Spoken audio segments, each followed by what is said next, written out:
Pranam Namaskar, Simanya Fehlak. Today we have with us a trailblazer, the first woman speaker of the Uttarakhand Legislative Assembly. From leadership to legacy, she is redefining what it means to be a woman in power. Let's dive into the conversation with our special guest today, Honorable Speaker Ritu Bhushan Khanduri, ma'am. How are you today? I am good, नमस्कार, प्रणाम। Thank you so much ma'am. जब मैं आपके मैंने आपको personally आज ही देखा है, तो जैसे मैं वीडियोस के माध्यम से या वैसे देखती हूँ, तो एक बड़ा वैसा हो रहा है आपका, एकदम स्ट्रिक्ट लेडी। और जैसे मैंने आज बोला भी, मैं थोड़ा सा नर्वस हूँ, मुझे ऐसा लग रहा है मेरी प्रिंसिपल आने वाली है। जैसे मेरी I used to have a lady principal in school. So जैसे आपका ऑरा है, the you carry a certain look, बड़ी bindi and all of that. तो ये कोई किसी की इंस्पिरेशन है या मतलब? नहीं, देखो ऐसा है ना, अभी तो तुम तो बहुत छोटी हो। जैसे-जैसे उम्र बढ़ती है, आपका अपनी एक पर्सनैलिटी डेवलप होती चली जाती है।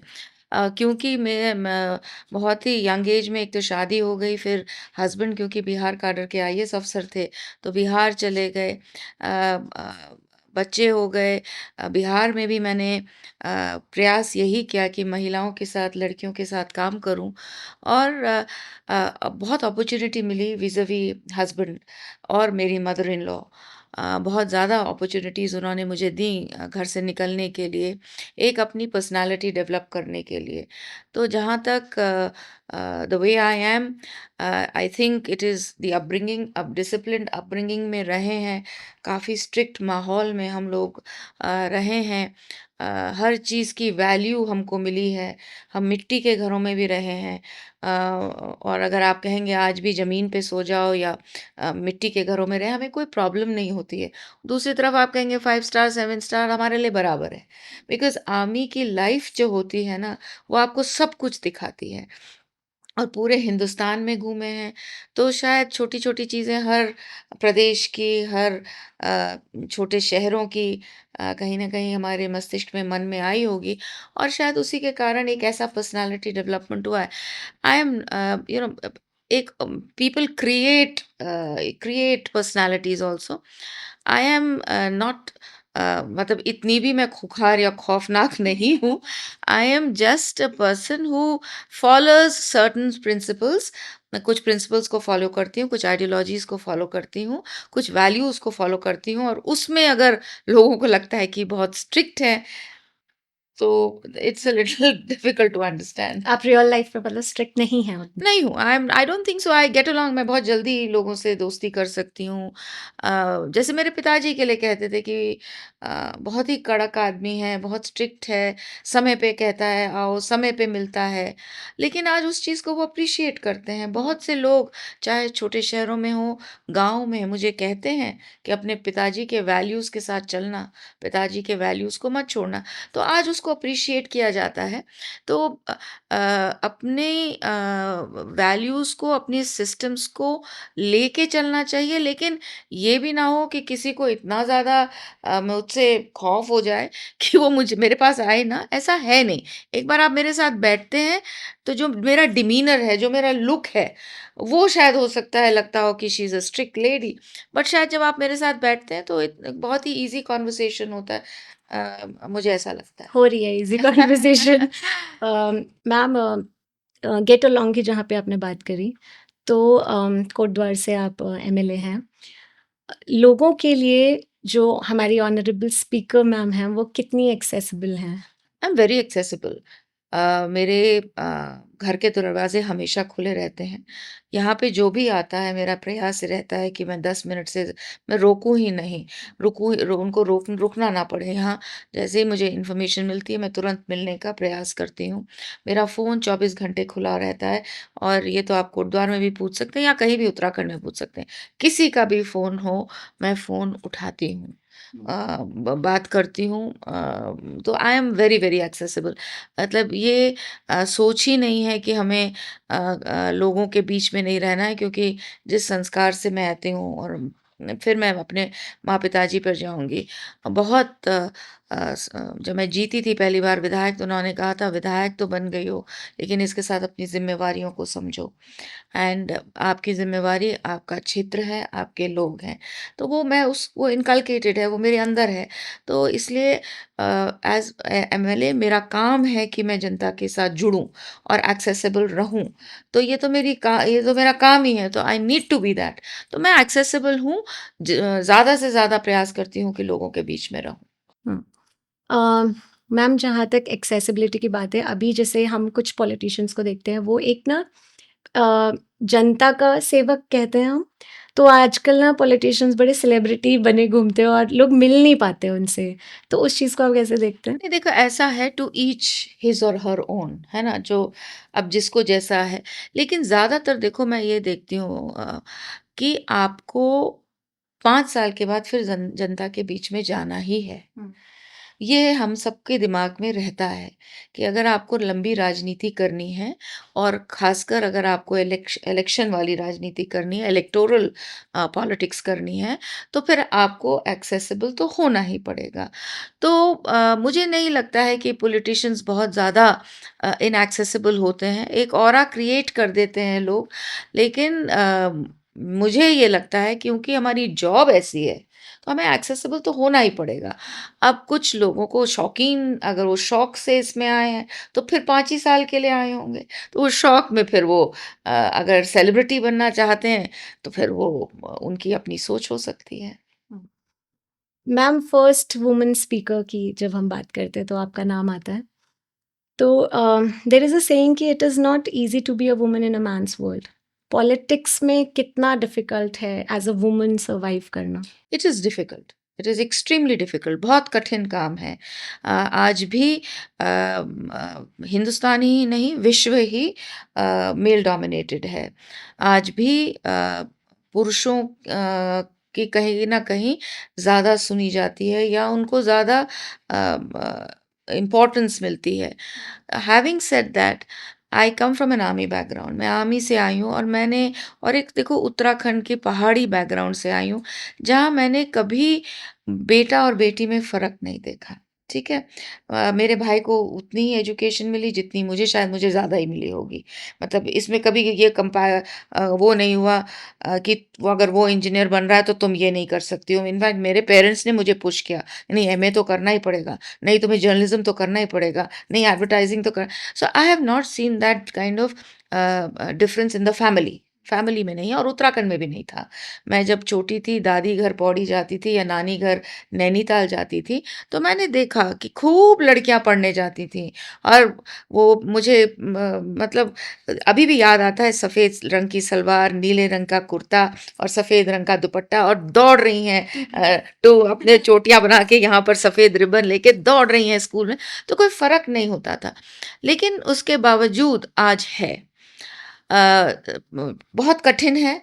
हर काम में हम मुझे लगता है कि हमें ज़्यादा जज किया जाता है, ज़्यादा स्क्रूटनी होती है हमारी, हम लोगों को ज़्यादा देखा जाता है, और कभी-कभी मन में ये बहुत अच्छा नहीं लगता है जब पूछा जाता है कि क्या तुम ये कर पाओगी? अगर एक पुरुष विधायक वो कर पाएगा, तो शायद एक महिला विधायक भी वो कर पाएगी, क्योंकि आखिर वो भी जीत कर आई है। तो जब कभी-कभी इस चीज़ नहीं, नहीं कर पाएगी, तो वो थोड़ा-सा it is a little painful. It is tough, it is not easy, but times are changing. जैसे मैं आपने अभी कहा, प्रधानपति के बारे में कहा, ये शब्द मुझे बहुत ही अचंभित किया था जब मैं पहली बार विधायक बनी, और मैंने इस बात का निर्णय लिया कि मेरे बगल में प्रधानपति नहीं बैठेंगे। वही महिला बैठेगी जो जीत कर आई है, और उनको भी ये कहा गया कि भाई आप कॉपी किताब लीजिए, और आपको जो बोलना है आप लिख कर लाइए और उसको पढ़िए। क्योंकि आज भी हम भी जब स्टेज पर जाते हैं तो कुछ बोलने को कहा जाता है, तो घबराहट होती है, शुरुआत में घबराहट होती है। तो आप भी उसको पढ़ के बोलिए, और मैं आपको बताना चाहूँगी, इन द लास्ट 7-8 ईयर्स मैंने देखा है कि महिलाएँ धीरे-धीरे अब अपनी बात रख रही हैं, मंचों पे रख रही हैं, सशक्त हो रही हैं, क्योंकि उनको मौका दिया जा रहा है। चाहे वो आदरणीय प्रधानमंत्री जी की सोच है, विज़न है, कि हमें महिलाओं को केवल गैस और चूल्हा और शौचालय ही अब नहीं देना है। उनको ऐसे पदों पर बैठाना है जहाँ वो अपनी बहनों के लिए तो निर्णय लेगी ही लेगी, लेकिन वो समाज के लिए भी निर्णय लेगी, देश के लिए भी निर्णय लेगी। तो जब ऐसी अपॉर्च्युनिटीज़ मिल रही हैं, तो हम अच्छा प्रयास कर रहे हैं, अच्छा करने का प्रयास कर रहे हैं। फिर भी कठिन है।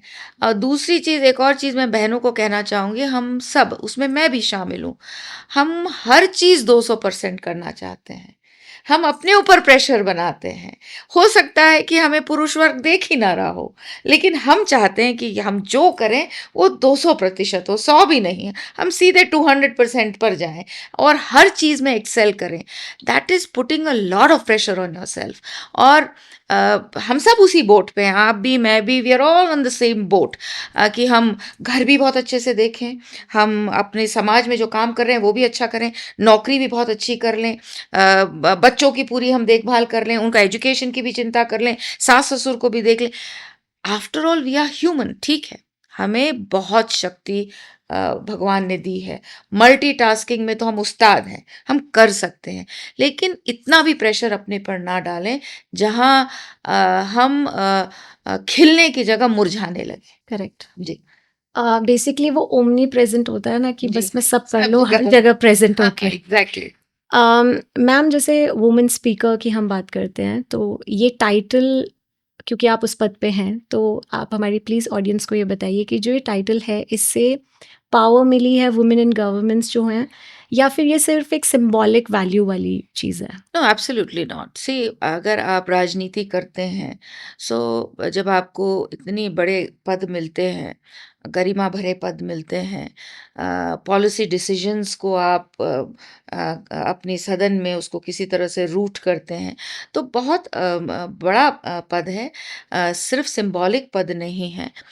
ये आपको जब सदन चलाना होता है, सदन में बैठना होता है, उसमें किस तरह से आप सदन चलाते हैं, कैसी पॉलिसीज़ पे आप लोग डिसीजन करते हैं, किस तरह के वहाँ पर डिबेट्स होते हैं, किस तरह से सदन की गरिमा रखी जाती है। So it's a very important post for any politician, and महिलाओं के लिए खासकर, हमारे लिए हमें ऐसे पद पे बिठाया जा रहा है, तो बहुत गरिमा की बात है और अच्छी बात है कि ऐसे पद हमको दिए जा रहे हैं। राष्ट्रपति हमारी महिला हैं, स्पीकर महिला है, सीएम महिला है। सो ऐसे पद दिए जा रहे हैं जहाँ we can make a difference in the life of people, और केवल सदन के माध्यम से हम बहुत फर्क ला सकते हैं लोगों के जीवन में। जहाँ since you do not have a deputy speaker, तो आपका एक सेशन की बड़ी चर्चा होती है, वो 11 आवर्स एंड 52 मिनट्स, और रिकॉर्ड ब्रेकिंग सेशन, तो उसके बारे में आप थोड़ा सा बताना ऑडियंस को। It's not that I wanted to break any records. सच बात यह है कि कोई, मेरे को उस वक्त ध्यान भी नहीं था कि मैं रिकॉर्ड ब्रेक कर रही हूँ। मुझे एक ये लगता है कि मेरा दायित्व है, मुझे कहा गया है कि आप स्पीकर हैं, तो मेरा कर्तव्य बनता है कि जितने दिन भी सदन चले मैं वहाँ पे बैठूं और सदन का संचालन करूं।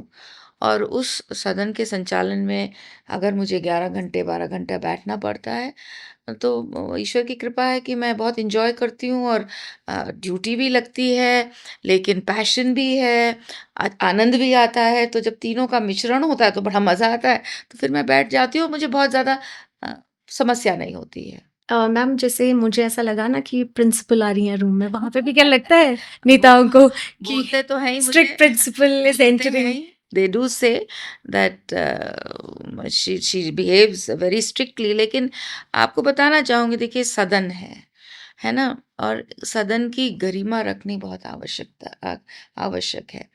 आफ्टर ऑल, हमें छोटा बच्चा देख रहा है, कॉलेज स्टूडेंट्स देख रहे हैं, बड़े लोग देख रहे हैं, बाहर देश विदेश में लोग देख रहे हैं।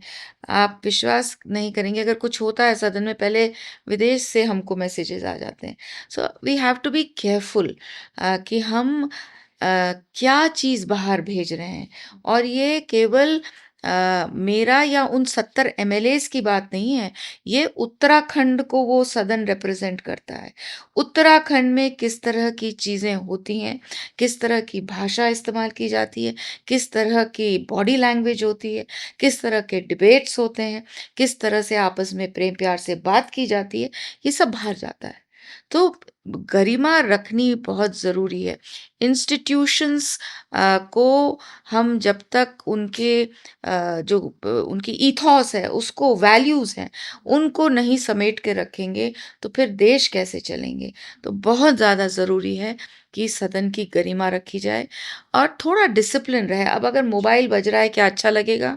किसी कॉल में as a teacher, as a professor मैं तो नहीं बजने दूँगी अपने स्कूल में मोबाइल। ना मेरा बजना चाहिए, ना बच्चे का बजना चाहिए।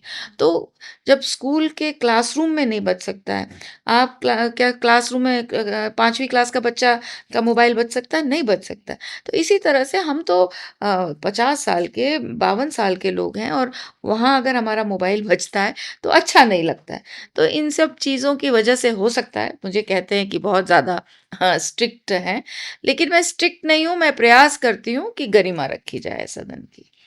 मैम आप जैसे रूलिंग पार्टी से बिलॉन्ग करती हैं और वहाँ पे पक्ष-विपक्ष दोनों हैं। तो मुझे पर्सनली लाइफ में ऐसा लगता है कि हम न्यूट्रल रहना बहुत मुश्किल होता है और हमारा थोड़ा-सा हम कितने अरे नहीं-नहीं मैं तो न्यूट्रल हूँ, मैं ना बीजेपी को सपोर्ट करती हूँ, ना मैं कांग्रेस को सपोर्ट करती हूँ। लेकिन कभी-कभी हमारा थोड़ा-सा झुकाव कहीं न कहीं होता ही है। तो इसको आप कैसे मैनेज करती हैं? देखिए वही मैं कहती हूँ ना, पद की गरिमा रखनी बहुत आवश्यक है। तो आपको सदन में जब आप बैठते हैं, तो आप इस सोच से उस कुर्सी पर बैठते हैं कि मुझे यहाँ पर वो ही करना है जो कि जनता के हित में है, जनता के लिए है और पक्ष विपक्ष दोनों को मौके देने हैं, दोनों को अपनी बात कहने का अधिकार है और दोनों को पूरा समय मिलना चाहिए अपनी बात रखने का। तो मैं पूरी तरह से प्रयास करती हूँ कि मैं न्यूट्रल रहूँ और अ, कुछ ऐसा ना हो सदन में जिससे लगे कि स्पीकर जो है वो सदन में इस तरह का कार्य कर रहा है जिससे कि जो उसकी जो जो उसका काम है उसे वो नहीं कर पा रहा है। तो my priority is to be neutral और मैं पूरी तरह से प्रयास करती हूँ कि पक्ष हो चाहे विपक्ष हो, विपक्ष को भी पूरा समय मिलता है बात करने का, खूब बोलते हैं, ऐसा नहीं है। पक्ष को तो ख़ैर मिलता ही है मौका, वो भी बोलते हैं। तो इसलिए मैं पूरा प्रयास करती हूँ कि न्यूट्रल रहूँ और मुझे लगता है कि हम सभी ट्राई करते हैं। After all we are humans, इक्का-दुक्का कभी मिस्टेक्स होती होंगी लेकिन पद कुर्सी पे बैठते यू फील कि you can not do something wrong. तो वो कुर्सी की शायद कुछ उसका ऑरा है या उसकी एनर्जी ऐसी होती है कि आप जैसे ही वहाँ पर आते हैं, तो आपको लगता है कि आपको सदन गरिमा के साथ, न्यूट्रैलिटी के साथ, ईमानदारी के साथ चलाना है। मैम जब हम एंगर की बात करते हैं, जैसे मेरी पर्सनैलिटी बड़ी हैप्पी गो लकी है, लेकिन मुझे गुस्सा जब आता है ना तो फिर बड़ा खतरनाक आता है। तो जैसे कभी ऐसे एट टाइम्स ऐसे मोमेंट्स भी तो होते होंगे कि यार मतलब होता है ना एकदम बहुत ज़्यादा गुस्सा आ रहा है, उसको कैसे मैनेज, गुस्सा तो आता ही होगा आपको? आई लूज़ माई टेम्पर और मैं लूज़ करती हूँ और मुझे लोग कहते हैं कि आप बहुत गुस्सा करती हैं और बोल देती हैं। लेकिन बहुत बार ये है होता है कि जब आप बहुत सच्चाई से काम करने का प्रयास करते हैं तो गुस्सा भी आता है। करेक्ट, 100%। व्हेन यू आर मतलब जिसमें आपको लगता है कि मैं मतलब दिस इज़ रॉन्ग, ये हो ही नहीं सकता, ये होना ही नहीं चाहिए, ये गलत हो रहा है। उसमें मुझे पॉलिटिकल बेनिफिट मिले, पॉलिटिकल लॉस मिले, उस वक़्त मुझे वो बिल्कुल दिमाग में नहीं रहता है। बहुत बार मुझे कहा कहा जाता है, क्षेत्र में भी कहा जाता है, "आप क्यों मना कर देती हैं? आप क्यों गुस्सा कर देती हैं?" उस व्यक्ति को उस वक़्त मैं बहुत खराब लगूँगी। लेकिन शायद जब वो घर जाके सोचेगा, तो उसको लगेगा नहीं ये ठीक था, उन्होंने मेरे हित के लिए ही बोला है। तो इसलिए परसेप्शन बन जाता है, मेरा भी बना हुआ है कि बहुत ही गुस्सैल हैं। लेकिन परेशानी हो जाती है जब मुझे कुछ चीज़ गलत दिखती है या कुछ ऐसा होते हुए नज़र आता है जो नहीं होना चाहिए। उस वक़्त गुस्सा आता है but yes, I have been told by people start meditating, count till 10। तो अब हम प्रयास कर रहे हैं कि 10 तक गिनती करें, कि फालतू में गुस्सा ना करें। लेकिन जहाँ जायज़ है वहाँ तो अभी भी करूँगी भाई। इसलिए क्योंकि मुझे कुछ पॉलिटिकल लॉस हो जाएगा? नहीं, नहीं। You just be yourself. I will be myself and I keep telling people who surround me and give me these ज्ञान, I call it ज्ञान, people give me a lot of ज्ञान. So I say कि भैया ठीक है ज्ञान तो ठीक है, लेकिन let me be also, let me be. So I have to do justice और I have to be true to myself. अपने से ही झूठ बोलते रहे, अपने लिए ही तो फिर क्या जीवन जियोगे? स्पेशली उन लोगों से ma'am who don't practice what they preach, बस दूसरे को Yes, gyan is lot of gyan, and at times it bothers you. But फिर भी, having said that, you are a young girl. I am not so young, but still, but still, हम लोगों को शायद 10 तक गिनती कर लेनी चाहिए। मैम बैकलैश और ट्रोल्स को आप अफेक्ट होती हैं, या फिर चिंटू चंडीगढ़ में बैठ के क्या सोच रहा है मुझे कोई फर्क नहीं पड़ता? देखो, मेरे साथ एक बहुत अच्छी चीज़ ये रही है पिछले 3 सालों में। मैं बहुत ज़्यादा सोशल मीडिया में कौन क्या कह रहा है, कौन क्या लिख रहा है, कौन क्या बोल रहा है, मैं उसमें बहुत ज़्यादा इंटरेस्ट नहीं लेती हूँ। मेरा अपना एक पर्सनल फ़ेसबुक है, उसको मैं देखती हूँ, उसी में मुझे रील्स दिख जाती हैं, उसी में मुझे इन्फॉर्मेशन मिल जाती है, उसी में मुझे न्यूज़ मिल जाती है। I do not go and see कि मैं ट्रोल हो रही हूँ या अप्रिशिएट हो रही हूँ या कुछ इस तरह की चीज़। ऑफ कोर्स मेरी जो मीडिया में मेरे साथ लोग हैं वो मुझे बताते हैं। कभी-कभी देखो परेशानी होती है, वी आर ह्यूमन्स, कि इतना अपनी तरफ से हम तो सोचते हैं हमने अच्छा ही किया, भले जनता को नहीं लग रहा हो या जो ट्रोल कर रहे हैं उनको नहीं लग रहा हो, लेकिन हमें लगता है कि उसके बावजूद लोग कहते हैं, so then it is how they think. You can't change it. आप नहीं बदल सकते हैं। जिसको आपके लिए अपशब्द कहने हैं कहीं पर बैठ के, वो कहेगा ही। कुछ भी उसको खराब लग सकता है, कुछ भी चीज़ उसकी हमारी बुरी लग सकती है। तो अगर हम बहुत नेगेटिव चीज़ों में जाएंगे तो पॉजिटिव कब करेंगे? तो बहुत बार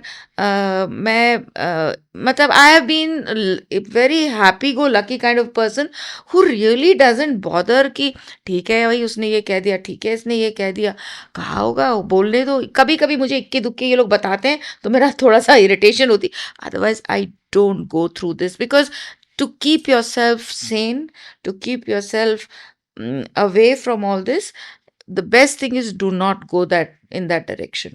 जाओ ही मत। जब पता ही नहीं है क्या लिख रहे हो तो लिखते रहो। एट टाइम्स लोग बहुत ज़्यादा ब्रूटल भी हो जाते हैं। हाँ, इट इज़ नॉट राइट। सी, मैं आपको ये कहना चाहूँगी कि बहुत आसान है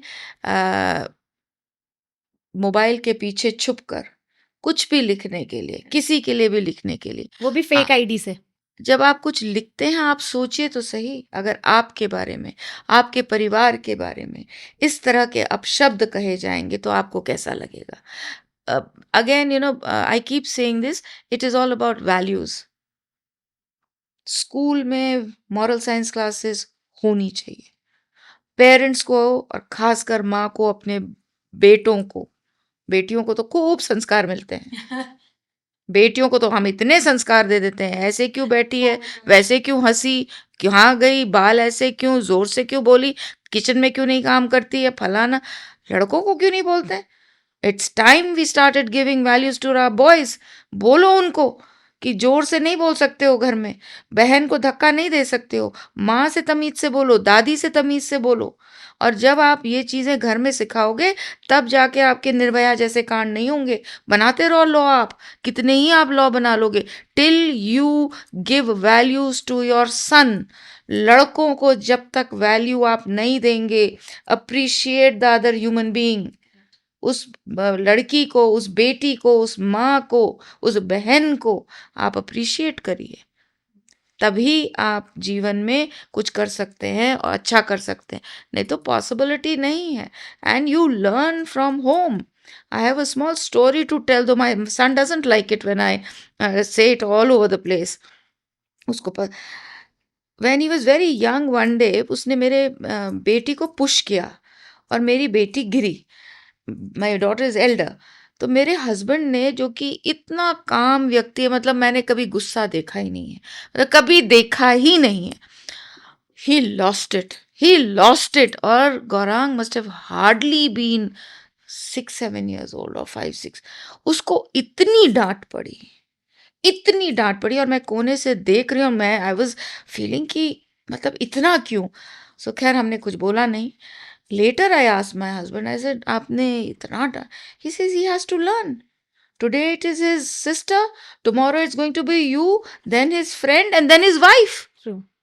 आज तो घर में धक्का रहा। So he has to understand this, and he has to understand at a very young age.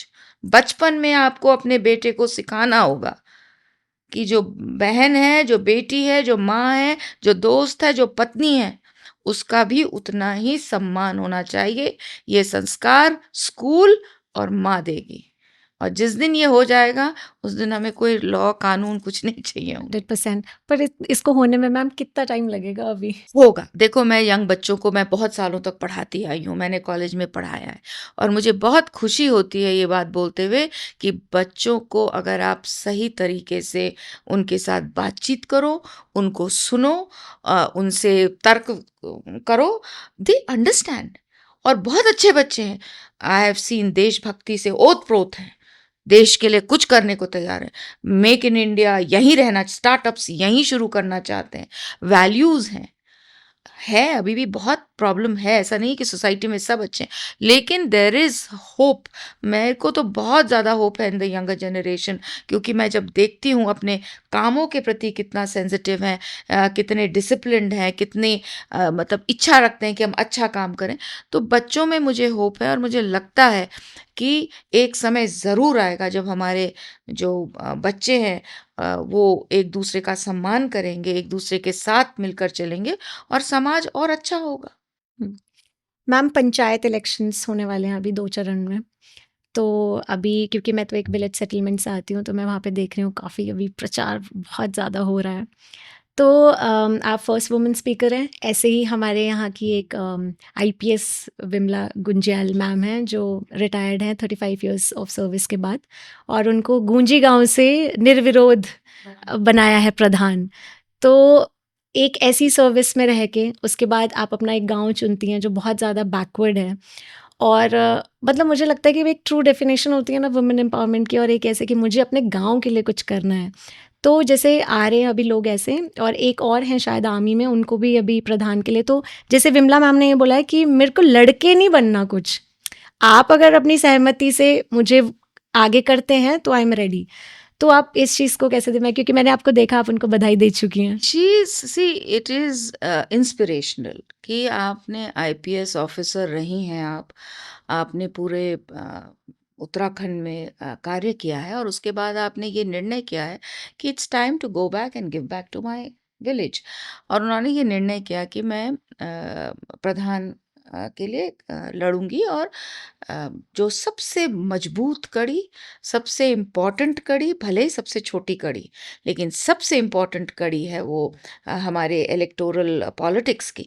और अगर वो वहाँ रह के कुछ अच्छा कर सकती हैं, और आई एम श्योर करेंगी बिकॉज़ उनको एडमिनिस्ट्रेशन का बहुत ज़बरदस्त एक्सपीरियंस है, 30-35 साल का उनको एक्सपीरियंस है, तो बहुत अच्छा करेंगी। And I am really happy कि गाँव के लोगों ने ये निर्णय किया, पुरुष और महिलाओं ने ये निर्णय किया कि हमें एक बहुत ही बढ़िया कैंडिडेट मिल रहा है, जो हमारी गाँव की बात देहरादून तक पहुँचा पाएगा, उसको हमें निर्विरोध चुनना है। So this is really inspirational.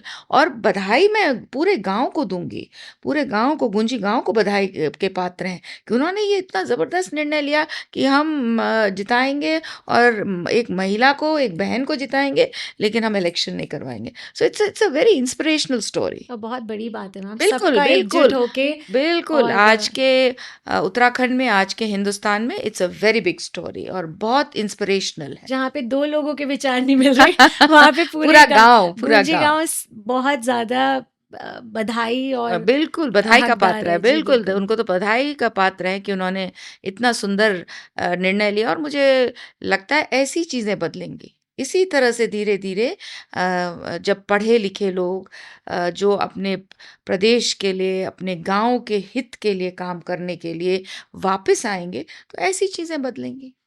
Panchayat elections में ही मैम अगर बात करूँ तो महिला आरक्षित सीट आई हैं जहाँ पे, तो वहाँ पे अभी भी मैं पोस्टर्स देख रही हूँ, क्योंकि इट्स ऑल देयर ना, अभी तो इट्स एवरीवेयर। तो जब मैं पोस्टर्स देख रही हूँ तो वहाँ पे एक महिला की हाथ जोड़ते हुए फ़ोटो है, उसके नीचे उसके हस्बैंड की फ़ोटो है, निवेदक, या फिर ससुर की फ़ोटो है, या किसी ऐसे की फ़ोटो है। तो मैंने एक फ़ेसबुक पे भी डाला कि जो महिला स्वयं सक्षम हो, वो ही चुनावी मैदान में आए, अपने पति को प्रधानपति बनाने के लिए ना आए। तो उस पे आपका क्या टेक है? कि ऐसा है, एडवांटेज फुल ले लो, पति हो ससुर हो, उसके फोटो से अगर वोट मिलता है, वोट मिलके जीत जाओ, और उसके बाद फिर वो करो जो तुम्हें करना है। ठीक है, it's okay. See, it really is optics. पर यस, एक बार आप प्रधान बन गई, उसके बाद आप जिला पंचायत सदस्य बन गई, आप ब्लॉक कमेटी की बन गई, अगर आप एक सदस्य बन गई, प्रमुख बन गई, जिला पंचायत अध्यक्ष बन गई, मेयर बन गई, उसके बाद आपकी जिम्मेवारी ये है कि आप अपने निर्णय लें। हो सकता है उसमें आप कुछ गलत हो जाए, कोई बात नहीं, इट्स ओके। आप फिर से उस डिसीजन को स्टडी करिए, रिव्यू करिए और उसको ठीक करिए। इस चीज़ से नहीं घबराना चाहिए कि मैं नहीं कर पाऊंगी। हेल्प चाहिए, आपके पति आपको घर में हेल्प करें, वहाँ उनको उनसे सीखिए, पढ़िए, पूछिए कि भाई ऐसी फाइल आई है, इसमें मुझे किस तरह का निर्णय। निर्णय उनका नहीं होना चाहिए, निर्णय आपका होना चाहिए, सलाह सबकी हो सकती है। तो अगर उनके पॉइंट। पोस्टर्स में आके उनको वोट मिल रहे हैं, ओके, वोट हम ले लें, उसके बाद निर्णय हम अपने करें। मैम, मैं सेलाकुई से आ रही थी, यू वोंट बिलीव, चुनाव कोई और लड़ रहा है, उसकी फोटो ही नहीं है पोस्टर में। That is not right, that correct, is not मुझे एक बार राइट, लगा मैं ये फोटो ले गलत है, लूं, पर फिर मैं ये गलत है। क्योंकि देखिए, हमें जो आरक्षण मिला है, जनरल साहब के समय में ये डिसीजन हुआ था कि 50% महिलाओं को मिलेगा। ये जो आरक्षण मिला है, इसकी गरिमा रखनी चाहिए, इसका खिलवाड़, इससे खिलवाड़ नहीं करना चाहिए, इसका मजाक नहीं उड़ाना चाहिए। बहुत जद्दोजहद, बहुत संघर्ष के बाद हम इस स्थिति पे पहुंचे हैं कि आज हमको टिकट्स मिल रहे हैं, हमें मिल रहे हैं। तो उसके साथ हम सब का, महिलाओं का भी हमारा दायित्व है। अब इसमें कहीं पुरुष नहीं आते हैं, अब हमारा दायित्व है कि हम उस चीज को किस तरह से लेकर आगे बढ़ें। उस जो हमें अपॉर्चुनिटी मिली है, उस अपॉर्चुनिटी को हम आगे लेकर कैसे बढ़ें, ये अब हमारा काम है। जी। इलेक्शंस पे ही मैं बात करूंगी, और थोड़ा मेरा फेवरेट टॉपिक बना हुआ है आजकल, मैं देख रही हूँ ना काफ़ी ज़्यादा प्रैक्टिकल हो के। मैम, जैसे बहू और बेटी का फ़र्क जब अभी हम बात कर रहे थे, तो जैसे हमारे यहाँ आप कह रहे थे अभी नहीं होता है हमारे यहाँ, तो बेटे और बेटी में फ़र्क। लेकिन अगर मैं बहू और बेटी के फ़र्क में बात करूँ, तो कुछ सीट्स ऐसी होती हैं ना जो सेफ़ सीट्स बोली जाती हैं, जैसे आप बहुत टाइम से चुनाव लड़ते हुए आए हो, आप उस पे जीतते हुए आए हो। तो मान लीजिए जैसे महिला आरक्षित सीट होगी, मैं वो उस बारे में बात कर रही हूँ जो मैं देख रही हूँ। तो वो कोई किसी को फ़ोन कर रहा है और बोल रहा है, यार तुमने वो सीट क्यों खाली छोड़ दी, वो तो तुम्हारी सेफ सीट है। तो उन्होंने बोला कि महिला आरक्षित सीट है ना, तो बेटे को तो लड़ा नहीं सकते। तो बेटी उनकी कॉम्पिटेंट है, सब कुछ है, तो कहते हैं कि बहू को लड़ाइए ना। तो उन्होंने बोला कि नहीं, मेरी अब खुद अपने मुंह से भी नहीं बोला जाता ना यहाँ पे, तो कि अपनी बेटी तैयार हो रखी है बिल्कुल लड़ने के लिए। तो ऐसे बोला कि नहीं नहीं, बेटी तो शादी करके चली जाएगी, बहू का थोड़ा सेफ है कि वो इधर ही रहेगी, और बहू ऑलरेडी एक जॉब पे है। तो उनके लिए आप क्या मैसेज दोगे, एक स्ट्रिक्ट मैसेज? देखिए, ऐसा है, हमें ये देखना चाहिए, एक, कि किसको इंटरेस्ट है। आप पॉलिटिक्स में मत धकेलिए अपनी वाइफ्स को, अपनी बहनों को, अपनी बेटियों को, क्योंकि आपको राज करना है। ये तो बिल्कुल गलत है। देखो, ये वो बेचारी नहीं करना चाहती है, उसको कोई इंटरेस्ट नहीं है उसमें, उसको कोई शौक नहीं है कि लोगों को मिले, उसको कोई शौक नहीं है कि वो दफ्तर दफ्तर भटके। आप उसको ज़बरदस्ती उसको करते हैं क्योंकि आपके लिए कन्वीनियंट है। तो पहली चीज़ ये होनी चाहिए। उसके बाद अगर आपको करना ही है तो बैठ के डिसीजन होना चाहिए, कौन मेरिटोरियस है, किसको अगर आप प्रधान बनाते हैं। देखो, प्रधान, हमें समझना होगा कि प्रधान बहुत ही इम्पोर्टेंट कड़ी है। मैंने गांव बदलते हुए देखे हैं। जब मैं यमकेश्वर की विधायक थी, अगर एक अच्छा प्रधान है तो वो गांव पूरा बदल देता है। उसमें इतनी ताकत होती है कि, और इतना अगर वो विजन रखता है, you can change how your will. उसकी सड़कें, उसका कूड़ा निस्तारण, उसकी बिजली, उसका पानी, पेंशन्स, हर तरह की चीज़ प्रधान मैनेज कर सकता है। तो इस एम्प्लॉयमेंट, मनरेगा को अगर आप काउंट करें, तो इसलिए बहुत ज़रूरी है कि हम मेरिट घर में भी देखें ना आप। इट इज़ नथिंग अबाउट कि बहू बेटी, हाँ बेटी चली जाएगी तो बहू को दे दो, बहू इंटरेस्टेड ही नहीं है और उसको ज़बरदस्ती आप कर रहे हैं, तो इट इज़ नॉट राइट। आपको अगर करना है तो उसको करिए जो कि वो डिज़र्व करता है, क्योंकि वो मेरिटोरियस है और उसकी इच्छा है। क्योंकि अगर आपको पैशन नहीं है, देखो, किसी चीज़ को करने का, आप उसको बहुत ख़राब तरीके से करोगे तो एक सीट फिर बेकार हुई। फिर बेकार ही हुई। अगर हम महिला को भी एम्पावर नहीं कर पाए, उसको सशक्त नहीं कर पाए और वो अपने विलेज को सशक्त नहीं कर पाए, तो बहुत बड़ा लॉस है ये। तो इसलिए सोच समझ के जो घर में बैठ के डिसीजंस ले रहे हैं उन्हें लेने चाहिए। मैम ये मैंने गाँव की राजनीति में ना ऐसा देखा है कि आई एम सॉरी टू से दिस वर्ड लेकिन मेरे को बोलना पड़ेगा वरना लोगों को समझ नहीं आएगा। अभी ऐसा हो गया है कि वहाँ पे ना एक ठेकेदारी सॉर्ट ऑफ चल रही है कि बरसाती मेंढक होते हैं ना, जैसे 5 साल तू बन जा, अब तू बन जा, अब महिला सीट आ गई, अब तुम अपनी बीवी को लड़ा लो। कोई इंटरेस्ट नहीं है, 5 साल बाद का कोई प्लान नहीं है। ऐसा नहीं है कि आपको वही पॉलिटिक्स में ही कंटिन्यू करना है, जैसे आपने बोला कि भई इंटरेस्ट भी तो होना चाहिए और मेरिटोरियस भी होना चाहिए, उससे कोई लेना-देना नहीं है। प्लस अभी ये है कि अ, मैम जो मैं देहरादून में बैठ के कर सकती हूँ, वो मैं यमकेश्वर में बैठ के तो नहीं कर सकती फॉर ऑब्वियस रीजंस। तो जब आपको गाँव से बाहर तो जाना ही पड़ेगा कुछ करने के लिए, आप लोगों के लिए भी कुछ करने के लिए। तो उनकी एक सोच ये भी है कि जो गाँव में रहेगा वही प्रधान बनेगा। उनको इससे कोई लेना-देना नहीं है, वो मेरिटोरियस है या नहीं है। और ऐसे कुछ लड़के आपस में इकट्ठे होते हैं, उन्होंने बोला चल यार तेरी वाइफ को ये बना देते हैं, तेरी वाइफ को बीडीसी कर देते हैं। तो ये आपने देखा है या ऐसा, या अगर ऐसा हो रहा है तो इसमें आपका क्या टेक है? देखो, पॉलिटिक्स में ये तो बिल्कुल कहा जाता है कि आप, मुझे भी तो कहा जाता है ना कि आप, यमकेश्वर में भी कहा जाता था कि आप तो दिल्ली चली जाती हैं। तो मेरा मानना ये है कि मैं टिम्बकटू चली जाऊँ। मेरे 5 साल के बाद आकलन करो ना भाई, कि जो वहीं रहा, उसने क्या काम किया और जो टिम्बकटू रहा, उसने क्या काम किया। सो it is basically about work, but politics is not like that. Politics ये है कि आपने सुबह उनके यहाँ ब्रश किया, फिर किसी के यहाँ नमस्ते की, किसी के यहाँ चाय पिया, पॉलिटिक्स वो है। ठीक है, तो that is the reality of politics. तो इसलिए ये लोग कहते हैं कि आपको वहीं रहना चाहिए, गांव में रहकर आपको करना चाहिए, गांव में रहकर आप पॉलिटिक्स करिए, वो आई अंडरस्टैंड दैट। लेकिन साथ ही साथ अगर कोई, अब जैसे विमला गुंजियाल है, अगर वो गुंजी रहकर कर रही हैं और लेकिन उन्हें कुछ समय देहरादून आके अपनी बातों को यहाँ पे आगे बढ़ाना है, तो उसमें गलत क्या है? एंड अगर उनको यहाँ का नो ऑल पता है उनको, तो उसमें और अच्छी बात है। शी इज़ मोर इक्विप्ड, उनके पास ज़्यादा सिस्टम्स हैं कि वो चीज़ों को कर सकें। मैं फिर कह रही हूँ कि ये सिस्टम्स धीरे धीरे बदलेंगे। जितने एजुकेटेड लोग धीरे धीरे पंचायत की ओर जाएंगे, चीज़ें बदलेंगी। आज नहीं तो 10 साल बाद, 15 साल बाद। बट हमने वो सिस्टम बना लिया है, वो उसको तोड़ देते हैं, मरोड़ देते हैं, वो अलग बात है। लेकिन सिस्टम तैयार है और वो सिस्टम जैसे जैसे आगे बढ़ेगा, जैसे जैसे लोग शिक्षित होंगे, वैसे वैसे ये चीज़ें हटेंगी। और महिला आप देखती हैं, सीईओ भी है, एयरफोर्स ऑफिसर भी है, फाइटर पायलट भी है। So she is making a place for herself. और मुझे तो ऐसा भी लगता है कि बहुत बार कि जब पहले दिन आप प्रधान को देखते हैं, मैं आपको बिहार का एक एग्जाम्पल बताऊंगी। वहाँ पर एक प्रोजेक्ट शुरू हुआ, यूएन के माध्यम से वो प्रोजेक्ट शुरू हुआ था, बिहार एजुकेशन प्रोजेक्ट, जिसमें ये कहा गया था कि हम समूह के माध्यम से महिलाओं को एजुकेट करेंगे। जब मैं पहली बार, क्योंकि I was the DMs wife, तो मैं वहाँ पहुँची, तो इतने इतने घूंघट, बिहार में तो घूंघट होते हैं और कोई खड़े माइक होने पकड़ने को तैयार नहीं। बट 2.5 डाउन द लाइन, आप विश्वास नहीं करेंगी, भाषण दे रही थी। वाओ! सो वो एजुकेशन, वो स्पेस, वो इन्वायरमेंट जैसे ही उसको मिला, उसने पूरी 360 डिग्रीज टर्न किया। तो ये पॉसिबिलिटी है और ये होगा, आज नहीं तो कल होगा। जैसे जैसे हमारी जो बहन है उसको वो आवाज़ मिल रही है, सपोर्ट मिल रहा है, बैकिंग मिल रहा है।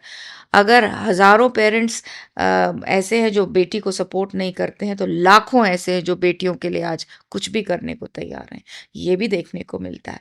सो आई थिंक समाज है, धीरे धीरे चीज़ें बदलेंगी और अच्छी चीज़ें होंगी। वो आपने एक बात बोली थी ना, मौका, जब हाँ, औरतों को मौका मिलता है, मैंने देखा है गाँव की औरतें बहुत अच्छी हैं, वो करती छोड़ती नहीं हैं, है, छोड़ती वो नहीं है। करती एक हैं। बार मौका मिल जाए, हाँ। वो छोड़ती नहीं है फिर, एंड दे डू वेल, अच्छा करती हैं। मैम जैसे हम विमेन डेवलपमेंट की बात करते हैं और एक पीएम प्राइम मिनिस्टर के विमेन लेड डेवलपमेंट की बात करते हैं, तो आप स्पीकर हैं, विधानसभा में आपके आने के बाद जो चेंजेस, आपके जो अचीवमेंट्स या आपके कुछ ऐसे रोल, मतलब जो भी आपने काम किए हैं, उसके बारे में थोड़ा-सा ऑडियंस को बताना है?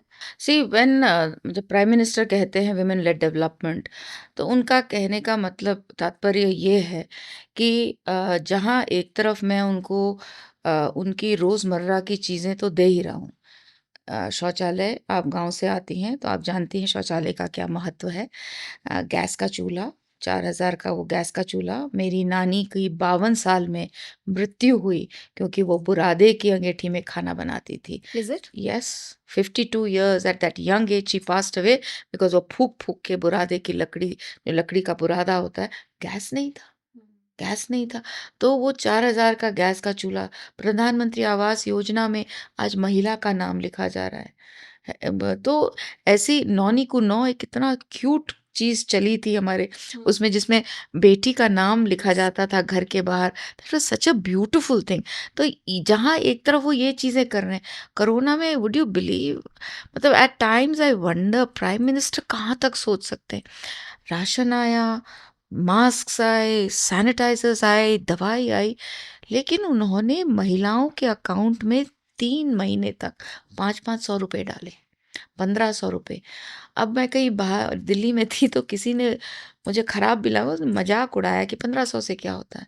मैंने कहा बिल्कुल सही कह रहे हैं आप, दिल्ली में तो 500 रुपए की आपकी स्टारबक्स की कॉफ़ी है, ठीक ही कह रहे हैं।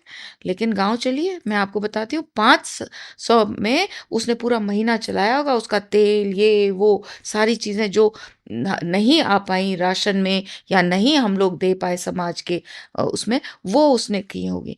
सो जहाँ वो एक तरफ ये सोचते हैं कि महिलाओं को सशक्त कैसे किया जाए, मजबूत कैसे किया जाए, आर्थिक रूप से स्वतंत्र कैसे किया जाए। समूह एक बहुत बड़ा एक तरीका है, जहाँ हम अपनी ट्रेडिशनल चीज़ों को लेकर, चाहे वो झिंगोरा उगाना हो, कोदा उगाना हो, कोदे के बिस्किट बनाना हो, ऐपण करना हो, रम्मण करना हो, आपको भिमल के रेशे से बैग्स बनाने हो, चप्पल बनाने हो, कपड़े बनाने हो, जहाँ वो एक तरफ आपके आर्ट को इनकरेज करता है, वहीं आपको आर्थिक रूप से स्वतंत्र करता है। और आप और मैं, जो दोनों यहाँ पे महिलाएं बैठी हैं, वो जानती हैं इकोनॉमिक पावर कितनी आवश्यक होती है। इट इज़ एक्सट्रीमली इम्पॉर्टेंट कि आप आर्थिक रूप से स्वतंत्र हो। दूसरी तरफ उन्होंने ये बात कहना शुरू किया कि महिलाओं को हम ऐसे पदों पे क्यों नहीं बैठाते हैं जहाँ वो एक डिफरेंस करें। अब जब आप महिलाओं की बात करते हैं तो आप कहते हैं जी अच्छा ठीक है, उनको चाइल्ड एंड वेलफेयर दे दो। क्यों भाई? क्यों नहीं वो फाइनेंस मिनिस्टर बन सकती? क्यों नहीं वो डिफेंस मिनिस्टर बन सकती है? क्यों नहीं मैं ह्यूमन रिसोर्स मिनिस्टर बन लेकिन सकती अभी है? बनी है। तो मैं वही कह रही हूँ ना, that is what the prime minister was trying to do और is trying to do. Speaker बना रहे हैं, चीफ मिनिस्टर आज हमने दिल्ली में देख रही, बहुत एक्सीलेंट काम कर रही हैं। तो इस चीज़ को, जो वुमेन लेड डेवलपमेंट है, ये हमको और मजबूती देता है और यंगस्टर्स को विजन देता है कि हम भी ऐसी जगहों पर जा सकते हैं। क्योंकि सोच बिल्कुल 360 डिग्रीज वो सोच बदली कि इनको अच्छी चीज़ों तो दो ही, सारी सुविधाएं तो दो ही, बराबरी की जो सिटीजन है वो उसको सारे अधिकार दो, लेकिन साथ ही साथ उसको ऐसे पद भी दो जहां वो पॉलिसीज बना सके। सो दिस इज बहुत ही एक्सीलेंट चीज़ प्राइम मिनिस्टर ने की है। इसी के तहत मैं आपको यूसीसी के बारे में ज़रूर बताना चाहूँगी। सी इंस्पिरेशन प्राइम मिनिस्टर थे, काम हमारे आदरणीय मुख्यमंत्री जी ने किया। यंग हैं तो उनको भी लगा होगा कि ये एक ऐसा कानून बनने जा रहा है जिससे कि हम पूरे अपने प्रदेश में एक तरफ बहनों को, एक तरफ अपनी जो बुज़ुर्ग हैं उनको, अपने समाज को सशक्त कर सकते हैं। और वो ही हुआ। पहली बार पूरे देश में, इंडिपेंडेंस से पहले ऑफ कोर्स गोवा में था ये यूसीसी, हमारे कहीं भी नहीं था, और हम ही एक प्रदेश है, छोटा प्रदेश है, जिसने ये कार्य किया। So we are in a way leading country को हम भी प्रेरित कर रहे हैं कि आप लोग भी इस तरह की चीज़ें और प्रदेश भी करें। उसमें भी आप देखिए महिलाओं को कितना सशक्त करने की बात हो रही है। प्रॉपर्टी में उसको राइट्स होंगे, अपने फादर की प्रॉपर्टी पे भी अब उसको राइट होगा। उसको मैरिज की राइट है, डिवोर्स की राइट है, अडॉप्शन की राइट है। अगर कोई विधवा बहन जो हमारी शहीद की दोबारा शादी करती है, तो पीछे पेरेंट्स छूट जाते हैं उस शहीद के, उनकी चिंता की गई है कि उनको किस तरह से हम पेंशन दिलवा सकते हैं। तो इस तरह से बहुत सारी चीज़ें मैं देख रही हूँ, जहाँ एक तरफ समाज को सशक्त करने की हो रही हैं, वहीं महिला को हर तरीके से इकोनॉमिकली, मेंटली, फिज़िकली, और फिर उसको पोज़ीशंस मिल रही हैं, तो सशक्त हो रही है। जब हम आईआईपी एसआरटी की बात करते हैं, जिसमें आपका बहुत बड़ा योगदान है, तो उसको थोड़ा-सा हमारे ऑडियंस को बताएँ। मैं जब पहले स्पीकर बनी तो 2-3 चीज़ें मैंने फटाफट की। एक, हमारे लिए महिलाओं के लिए बैठने की कोई जगह नहीं थी। जो विधायक थे, 5 साल यमकेश्वर विधायक के तौर पे हम काफ़ी भटके। मेरे साथ जो मेरी साथी थी, हम यहाँ-वहाँ घूमते रहते थे, हमें जगह नहीं थी। तो first thing I decided was, और बैठने से ज़्यादा हमें जैसे कहीं कुछ अ बजट पे कुछ लिखना है या कुछ, तो जगह नहीं होती थी। तो पहली चीज़ मैंने ये की कि हम अपनी एक स्पेस देंगे महिलाओं को, चाहे वो ऑफ़िसर्स भी क्यों ना हो, और हमारी विधायक हों, उनको एक स्पेस देंगे। तो वो मैंने उससे शुरू किया। Then I did another thing was set up a good library. Library थी, लेकिन हमने उसको पूरी तरह से रेनोवेट किया, डिजिटल किया, कुछ हद तक किताबें, और हमने उसमें हम किताबें लाए। एक अच्छा सुंदर एनवायरनमेंट हमने वहाँ पे दे रखा है कि जो भी आना चाहे रिसर्च करे। कॉलेज स्टूडेंट्स भी आते हैं वहाँ, उनको अगर कुछ रिसर्च करनी है वीज़ा-वी विधानसभा, पॉलिसीज़, पार्लियामेंट, तो वो वहाँ के रिसर्च कर सकते हैं। ये हमने चीज़ की। फिर हमने डिजिटल किया। नेवा जो हमारा है, नेवा जो है वो हमने किया, जिसमें दोनों सदन, गैरीसैंण और हमारा देहरादून का सदन जो है, वो अब पेपरलेस की ओर बढ़ रहा है। धीरे-धीरे प्रयास ये हो रहा है कि जब हम सदन चलाएँ, तो सारा डिजिटल हो। जो पुराने हमारे 2000 से पड़ी हुई मटीरियल था, क्वेश्चंस थे, लोगों की स्पीचेस थी, वो सारा हमने डिजिटल किया है। इस तरह की छोटी-छोटी चीज़ें करें। फिर गैरीसैंण में जब मैं जाती हूँ, तो वहाँ हम ये देखते थे कि महिलाओं को दिक्कत होती है क्योंकि टॉयलेट्स नहीं है, सोने की जगह नहीं है। तो इस बार हम एक महिलाओं के लिए डॉर्मेट्री भी बना रहे हैं वहाँ पर, जहाँ पर उनको थोड़ा कंफर्टेबल हो जाएगा और आराम हो जाएगा। गैरीसैंण में ये जो आपने मेरे रिसर्च इंस्टीट्यूट की बात की है, वो हमारे को डॉक्टर प्रणब मुखर्जी जब वो राष्ट्रपति थे, उन्होंने दिया था। So we are one of those lucky states जिसमें ये रिसर्च इंस्टीट्यूट चलता है। It is a research institute which will talk about policy making. तो पॉलिसी में किस तरह की रिसर्च हो सकती है, किस स्टेट में क्या अच्छा हो रहा है, हम उसको कैसे अपने यहाँ ला सकते हैं। बच्चे हमारे साथ कैसे जुड़कर इसमें रिसर्च कर सकते हैं। अभी जैसे अभी हमने एक यूथ पार्लियामेंट वहाँ पे की, जहाँ पर हमने चमोली में, गैरीसैंण में बच्चों को, वहीं के सारे चमोली डिस्ट्रिक्ट के बच्चों को, कॉलेज के बच्चों को लाए। उन्होंने चीज़ों पे भाषण दिए, whether it was folk art, food, हमारा टेरेन, एनवायरनमेंट, पॉलिसी, एडमिनिस्ट्रेशन। तो इस पे बहुत सारी चीज़ों पे उन्होंने वहाँ पर बोला, और it was a very interesting session, and बहुत अच्छा बोला बच्चों ने। तो प्लेटफ़ॉर्म भी उनको इस रिसर्च इंस्टीट्यूट के माध्यम से मिला। अब हमारा प्रयास ये है कि हम एमओयू साइन करें विद वेरियस यूनिवर्सिटीज़, जहाँ हम मिल के काम करें। अगर कोई ये यूनिवर्सिटी एनवायरनमेंट पे काम कर रही है, तो उनके बच्चे हमारे यहाँ आएँ, देखें किस तरह की पॉलिसीज़ हैं, किस तरह के एक्ट्स हैं, किस तरह की लॉज़ हैं, और फिर आपस में किस तरह का समन्वय हो सकता है, उस पर हम लोग काम करें। सो बेसिकली रिसर्च इंस्टीट्यूट जो है, वो हम एक प्लेटफ़ॉर्म तैयार कर रहे हैं, जहाँ हमारे यंगस्टर्स आकर सेमिनार्स कर सकें, वर्कशॉप्स कर सकें, आइडियाज़ एक्सचेंज कर सकें, बातचीत कर सकें, और पॉलिसी बना के फिर बाहर लोगों को दिखा सकें, लोग पढ़ सकें, समझ सकें, और फिर किस तरह से वो बेनिफिट सोसाइटी को करता है, वो होगा। मैम, जैसे अभी भाजपा के प्रदेश अध्यक्ष बने हैं महेंद्र भट्ट जी दोबारा। तो मैं कभी-कभी सोचने, अभी सारी जगह पोस्टर्स लगे हुए हैं उनके, मैं कभी-कभी सोचने पे मजबूर होती हूँ कि एक एक इंसान को और एक पॉलिटिकल लीडर को आप दोबारा उसी चीज़ में लेके आए, तो क्या आपकी पार्टी में या वैसे भी महिलाओं की कमी है, या उनको पार्टी वाले इनकॉम्पिटेंट समझते हैं, या क्यों, मतलब एक महिला क्यों नहीं आती आगे प्रदेश अध्यक्ष के तौर पे? नहीं, देखिए धीरे-धीरे चीज़ें बदल रही हैं। अब इस देश में ही नहीं, देखो ऐसा है कि वी हैव बीन, हम बहुत आगे रहे हैं चीज़ों में। भले आप अमेरिका को बहुत मॉडर्न कहते हैं, लेकिन अगर आप महिलाओं की स्थिति वहाँ देखें, हम तो बहुत अच्छे हैं उससे। वहाँ कहाँ बना राष्ट्रपति? वहाँ कहाँ बना प्रधानमंत्री? वहाँ कहाँ बना स्पीकर? हम लोग तो स्पीकर बने, हमारे यहाँ स्पीकर बनी, चीफ मिनिस्टर्स रही हैं, प्राइम मिनिस्टर रही हैं, अभी चीफ मिनिस्टर हैं। अपॉर्चुनिटी मिलती हैं, धीरे-धीरे और अपॉर्चुनिटीज़ मिलेंगी, और मुझे पूरा विश्वास है कि जिस तरह से चीज़ें आगे बढ़ रही हैं, जिस तरह से चीज़ें हो रही हैं और बहनें अपने लिए जगह बना रही हैं, होगा। अब जिला पंचायत अध्यक्ष इतनी बहनें थी तब तो किसी ने नहीं कहा, मेयर इतनी बहनें थी तब भी किसी ने नहीं कहा। तो ठीक है, इट्स अ सोसाइटी।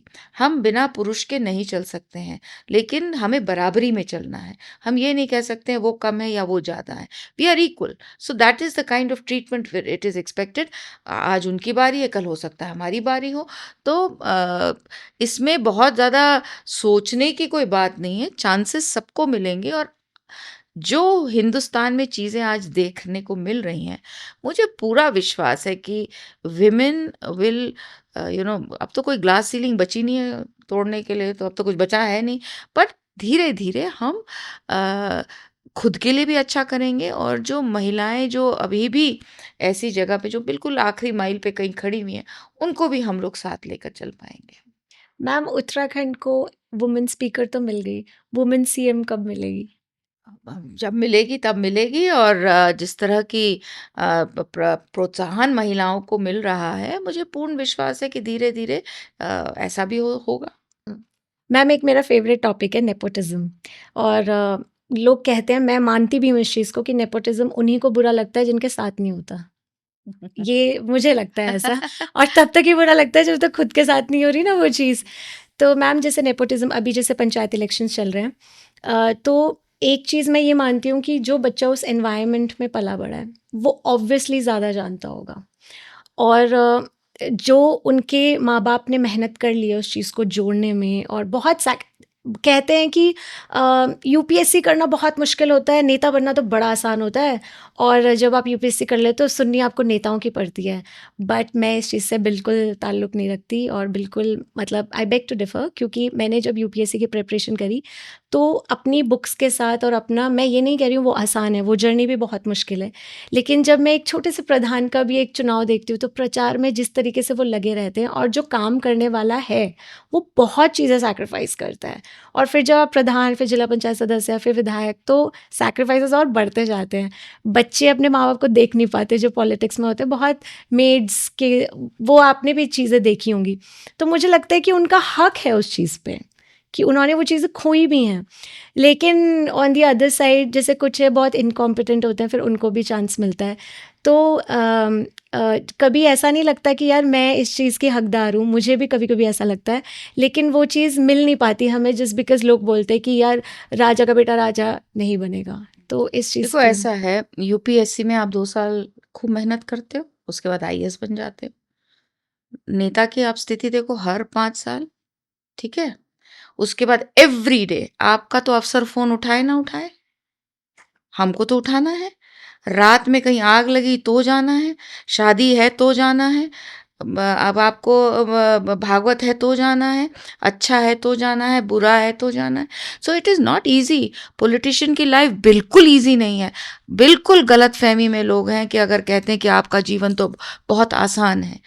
आसान आपको हम जैसे लोगों को देख के लगता होगा कि हम लोगों को सुविधाएं हैं, लेकिन जो प्रधान है, जो जिला पंचायत है, जो वार्ड मेंबर है, वो दिन भर मेहनत करता है, बच्चे छोड़कर काम करता है, रात के 11-11 12 बजे फ़ोन उठाता है, क्योंकि आपको की चिंता करता है। तो इट इज़ नॉट ईजी। ये गलत बात है कहना कि राजनीति बहुत आसान है, बहुत मज़े से होती है। गलत बात है। बहुत मेहनत लगती है, बहुत आपको एफर्ट करने पड़ते हैं, आपको अपने एक सड़क लाने के लिए एक विधायक से पूछिए उसको कितनी मेहनत करनी पड़ती है। वो शुरू होती है उसके विधानसभा से और आते-आते देहरादून आती, फिर देहरादून से वो वापस जाती। सो इट्स नॉट ईज़ी, किसी के लिए आसान नहीं है। और किसी का भी, मैं ये थोड़ी कह रही हूँ कि डॉक्टर का सुबह से शाम तक वो भी तो काम करता है। तो हर व्यक्ति की अपनी-अपनी जगह पर इम्पोर्टेंस है और अपनी-अपनी प्रॉब्लम्स और इश्यूज़ हैं। जहाँ तक नेपोटिज़्म की बात है, डॉक्टर का बेटा डॉक्टर बनता है, इंजीनियर का बेटा इंजीनियर एंड बनता व्हाई है। Not? And why not? And why not? Because वकील का बेटा वकील बनता है, जज का बेटा फिर जज बन जाता है। So it is easy to target people, क्योंकि हम हर समय लोगों की नज़र में रहते हैं। इसलिए हम लोग टारगेट हो जाते हैं कि इसका।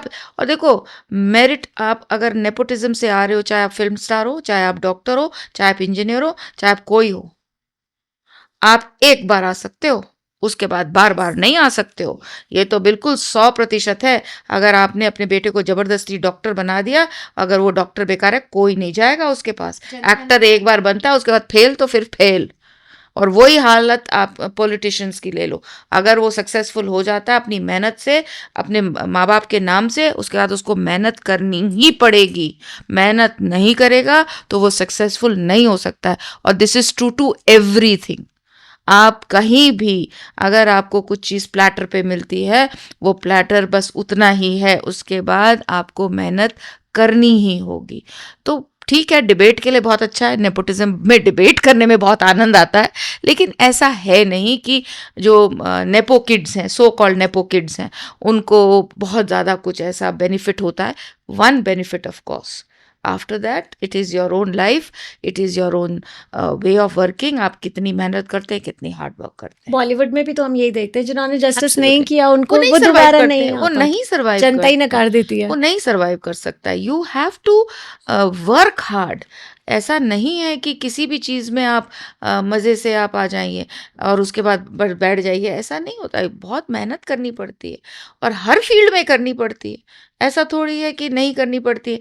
और अगर कोई बहुत अच्छी चीज़ चल रही है और उसका बेटा आकर उसको और अच्छा कर सकता है, तो what is wrong with it? What is wrong with it? On that note, we wrap up this insightful conversation with Honorable Speaker Ritu Bhushan Khanduri, ma'am.